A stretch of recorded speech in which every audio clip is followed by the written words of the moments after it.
আবার নিয়ে এলাম একটা শাড়ি দিয়ে পাপোশ বানানো। তো ফার্স্টে শাড়িটাকে কেটে নিয়েছিলাম, তারপরে এটা চেইন করেছি, চেইন করে 5টা চেইন করেছি, করে এটাকে স্লিপ স্টিচ দিয়ে আটকে নিলাম, নিয়ে তারপর ডাবল ক্রশে করে বুনে গেছি। 3টে চেইন টেনে নেব।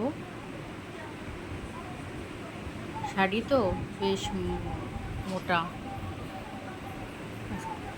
ক্রুশটা হচ্ছে ক্রুশের মাপটা হচ্ছে 6.5 মনে হয়।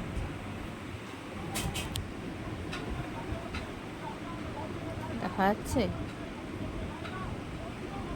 ক্রুশের সবথেকে মোটা যে ক্রুশটা সেটা নিয়েছিলাম। মাপটা আমি ইয়েতে উল্লেখ করে দেব, কমেন্টে উল্লেখ করে দেব। এর ফিনিশিংটাও বেশ সুন্দর হয়েছে, শাড়িটা বেশ নরম, পরতেও বেশ ভালো লাগলো। এই যে ফাইনাল লুকস।